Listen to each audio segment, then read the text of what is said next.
हरिदास को संगति तजले, नित सत्संगत में सजले। तजरे भैया हरि विमुखन को संग, जिनके संग से कुमति उपजत है, भरत भजन में भंग। हरि विमुखों का संग करोगे तो कुमति उपजा ही देंगे वे, उनका स्वभाव है ये। सावन का महीना था, एक आदमी ने सोमवार व्रत रखा था। थाली में दीपक जलाया, फूल फल आरती का सामान लेके मंदिर जाने लगा। रास्ते में एक कुतर की आदमी मिल गया, सत्संग से विमुख। पूछे कहाँ जा रहे हो? मंदिर जा रहे हैं। बोले क्या फायदा? कहाँ जा रहे हो? मंदिर जा रहे हैं। अच्छा, मंदिर जाने से क्या फायदा? एक बात बताओ, फायदा होगा तभी मंदिर जाएंगे। उस दिन गर्भ की कथा सुनी थी नहीं सुनी थी? गर्भ में जब उल्टे लटके हुए थे, कष्ट भोग रहे थे, मलमूत्र की थैली में पड़े रहे थे, तब भगवान को याद किया था, एक बार निकाल दो, ऐसा भजन करूंगा जीवन में यहाँ नहीं आना पड़े। भगवान ने मोहर लगा के भेजा शंख चक्र की। तो इसलिए जा रहे हैं मंदिर, भाई वचन दे के आए भगवान, भाई वहां दोबारा मत भेजना, इसलिए जा रहे हैं मंदिर। लोग कहते हैं क्या फायदा? चलो उनके फायदे की बात कर लेते हैं, क्या फायदा? आप लोगों से पूछियो कि भाई तंबाकू खाते हो? हाँ खा लेते हैं। अच्छा क्या फायदा? बीड़ी पीते हो? क्या फायदा? शराब पीते हो? क्या फायदा? गाली देते हो? क्या फायदा? बिना फायदे के जब ये सड़ी गली चीजें खा पी सकते हैं, तो क्या बिना फायदे के भजन नहीं कर सकते? बिना फायदे के मंदिर नहीं जा सकते?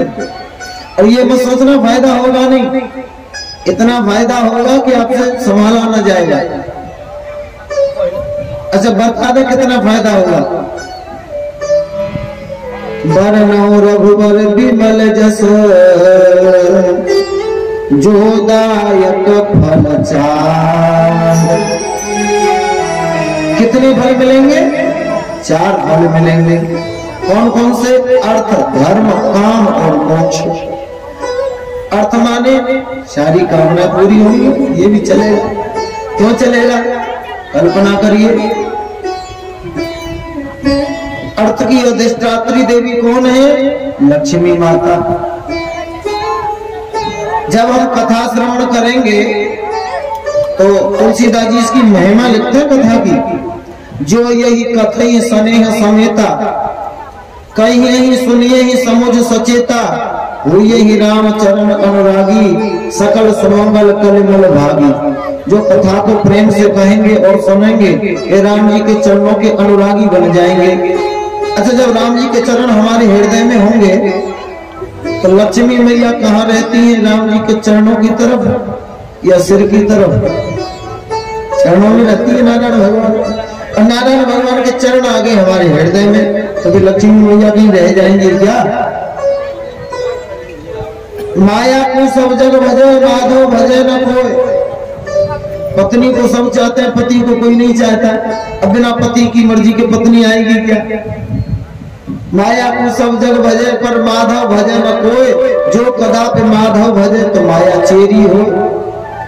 अरे भाई पति को नौता दो, कार्ड पे लिख के सपरिवार लिख दो, पीछे पत्नी खुद ब खुद चली आएगी। अच्छा पति का नाम मतलब केवल पत्नी को कार्ड दे दो, क्या आएगी? अब केवल लक्ष्मी को पूछो, नारायण को न पूछो, बात नहीं बनेगी। तो नारायण भगवान के चरण जब हृदय में होंगे, लक्ष्मी मैया खुद ब खुद आएंगी। यानी कि धन की कमी नहीं रहेगी, प्रभु कृपा से जीवन में अर्थ की कमी नहीं होगी। अर्थ धर्म, जो जीवन में कथा सत्संग करेंगे वे अधर्म कर ही नहीं सकते। उनके द्वारा जब होगा तब धर्म का ही कार्य होगा। अर्थ धर्म काम, हमारी सारी कामनाएं पूरी होंगी। विभीषण जी गए थे लंका को छोड़ के, लात मार के निकाल दिया, सब कुछ छुड़ा लिया। अच्छा विभीषण जी गए थे, ज्यादा नहीं तो एक आध ईंट पत्थर ही उठा ले जाती लंका का, और लंका की ईंटें क्या ऐसी हमारी आपकी जैसी होंगी? कैसी ईंटें होंगी बताइए? तो तो एक ईंट 3 किलो की तो कम से कम होती है, तो 3 किलो सोना मामूली बात है। भगवान को जाके एक ईंट ही चढ़ा देते, भगवान खुश हो जाते, लेकिन नहीं, खाली हाथ गए थे। भगवान ने शरण में ले लिया, आवे शरण तजो नहीं काहू, तुरंत ही राज तिलक पे इशारा, भगवान ने तिलक राज तिलक दे दिया।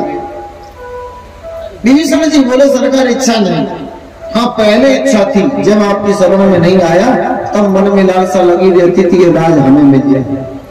यद्यपि प्रथम वासना रही, प्रभु पद प्रीत सरित सो बही, अब आपके चरणों के दर्शन करके राज की कोई इच्छा नहीं है। भगवान बोले सुनो तुम्हारी इच्छा नहीं है, लेकिन अब हमारी इच्छा हो गई है। अच्छा, उनकी इच्छा अगर हमारी इच्छा पूरी करने की हो जाए तो क्या कोई ऐसी इच्छा है हमारी जो अधूरी रह गई? वो अगर हमारी इच्छा पूरी करने सोच ले, भाई इसकी सारी इच्छा मुझे पूरी करनी है, कौन माई का लाल है जो हमारी इच्छाओं को अधूरी कर दे? भगवान ने कहा यद्यपि सखा तम इच्छा नहीं, यद्यपि तुम्हारी इच्छा नहीं है, लेकिन मम दर्शन अमोघ जगमाही, मेरा दर्शन मेरा भजन ये निरर्थक थोड़ी जाता है। अब मेरी इच्छा हो गई है तुम्हें देने की, और भगवान ने क्या दिया? जो संपदा शिव रावण ही दीन दिए 10 मास, रावण ने 10 सिर काट काट के चढ़ाए, अब जाके लंका मिली। और सोई संपदा विभीषण ही सब कुछ दीन है रघुनाथ, भगवान ने वही संपत्ति और सब चाह करके मैं इसे कुछ नहीं दे रहा हूँ, क्या दे क्या रहा हूँ, कुछ नहीं, चलो ये हो गया खेल खेल। इतने उदार दानी, और हम ये करें कि फायदा नहीं होगा। कितना बड़ा फायदा मिल गया विभीषण को, अर्थ भी मिला, धर्म भी मिला, कामनाएं भी पूरी हुई और मोक्ष भी मिला। ये आवागमन का जो गर्म में झंझट झेलना पड़ता है, 9 महीने तक इतना कष्ट, उल्टा लटको मरो गिरो, ये भी खत्म। किसका हुआ ये? सबरी का, भीलनी का।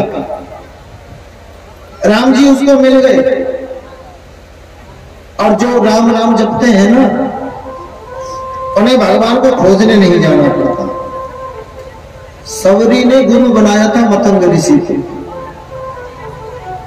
मतंग ऋषि जब जाने लगे, उनका समय पूरा हुआ, पूरे आश्रम के लोग वहां जुट गए। सबरी भी आ गई, रोने लगी, पिताजी आप जा रहे हैं, आप मुझे छोड़ के जा रहे हैं। लोग कहे भैया गुरु जी जा रहे हैं, गुरु जी जा रहे हैं। यहाँ भी लोग कहेगा भैया गुरु जी जा रहे हैं, हमारा भी जाने का समय आ रहा है धीरे धीरे, सबका आता है। गुरु जी जा रहे हैं, लोग जुट गए, रोने लगे। सबरी भी रोई। गुरु जी बोले रो मत, गुरु जी आपके बिना मैं कैसे रहूंगी, मेरा कौन सहारा होगा? गुरु जी बोले बेटी सबके सहारे तुम्हें राम जी हैं, तुम राम जी के सहारे रहे। गुरु जी मैं राम जी को कहां ढूंढने जाऊंगी? उसके भोलेपन पे गुरु जी इतने खुश हो गए, उसके सिर पे हाथ धर के बोले बेटी तुझे राम जी को खोजने कहीं नहीं जाना, ये गुरु का आशीर्वाद है, राम राम जपते देना, तुझे खोजते खोजते खुद राम जी तेरे घर चल के आएंगे, हमारा आशीर्वाद। राम जी खुद खोजने आए। जो उस सांवरे को सदा खोजता है, फिर उसे एक दिन वो सांवरा खोजता है। और जिन्हें ढूंढने का ये अमल पड़ चुका है, वो उसे ढूंढने में फिर मजा ढूंढता है, उसे ढूंढने में फिर आनंद आने लगता है, जैसे आपको आ रहा है आज, उसको ढूंढने में। राम जी खुद पहुंचे, सबरी देख राम गृह आए, गुरु के वचन समझ जिए जाए। अच्छा, गुरु के वचन प्रतीत न जेही, जिन्हें गुरुओं की बात पे, सत्संग की बातों पे भरोसा नहीं है, तो सपने वो सुगम न सुख सिद्धते ही, उन्हें स्वप्न में भी न सुख सुगम होगा, न कोई सिद्धि मिलेगी, न कोई लक्ष्य की प्राप्ति होगी। सबरी ने गुरु के वचन पर विश्वास किया, बुढ़ापे तक इंतजार किया। सबरी कर रही रास्ता साफ, राम मेरे कब घर आएंगे, भगवान को आना ही पड़ा, दर्श देना ही पड़ा। राम जी बोले ठीक है अब हम जा रहे हैं। सबरी बोली नहीं नहीं ठहरिए, इन आंखों ने आपको आते हुए देखा है, अब ये आंखें आपको जाते हुए नहीं देखना चाहती, फिर क्या करें? सबरी बोली आपसे पहले मैं जाऊंगा, मुझे जाने। कहे कथा सकल बिलोक हरिमुख, हृदय पद पंकज धरे, तज जोग पावक देह लीन भई जहां नहीं फिरे। जोग अग्नि में शरीर को मिला दिया, भगवान के चरणों में ही समा गई, भगवान के परम धाम को गई, जहां से लौटने के बाद फिर कभी आना नहीं होता। बोले भक्तवत्सल भगवान की। कहते हैं जाना तूने जनी को भाई बहन जाना, जन्म लेने के बाद माँ बाप को जान लिया, भाई बहनों को जान लिया, चाचा मामा फूफा काका अड़ोसी पड़ोसी सबको जान लिया। जाना तूने जनी को भाई बहन जाना, कुटुंब कबीला सब धीरे धीरे जाना है, सुख जाना दुख जाना, अपना और पराया जाना, जाना राम जी का सब संपत्ति खजाना है। अकड़ जाना तकड़ जाना, तो भोग चढ़ा देते हैं, अकड़ जाना तकड़ जाना, शत्रु और मित्र जाना, और अधिक जानना भी गले फांसी को लगाना है। तूने सब कुछ जाना और रहा अनजाना, अरे जब उसे नहीं जाना जिसके पास तुझे जाना है, और उसे नहीं जाना जिसके पास तुझे जाना है, फिर क्या जाना, बेकार हुआ। भाव सागर में रहते हुए अगर जानते हो नाव चलाना नहीं, और तरती जिससे तरनी भैरव, तुमने उस केवट को पहचाना नहीं। और शास्त्र सभी कुछ जान लिया और वास्तव में कुछ जाना नहीं, सब जानना भैरव व्यर्थ हुआ, तुमने तरना यदि जाना नहीं। ये कथा क्या है, भव सागर चह पार जो पावा, राम कथा का कहा दृढ़ नावा। भव सागर से पार जाने वालों के लिए, जिंदगी सफल बनाने के लिए ये राम कथा नाम के समान है। ऐसे श्रद्धालु इस नाव में बैठ जाओ और पार हो जाओ। अच्छा, आपने वीडियो कोच बस का कभी सफर किया हो?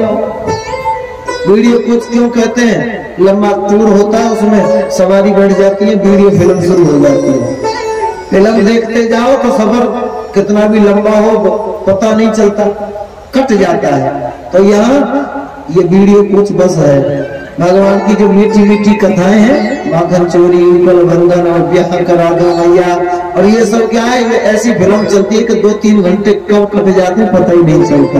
यहाँ बैठने के बाद चलता है पता, ऐसी फिल्म है। बोले भक्तवत्सल भगवान की। आइए बैठ गए सवारी सब, अब शुरू करें थे। बोले भक्तवत्सल भगवान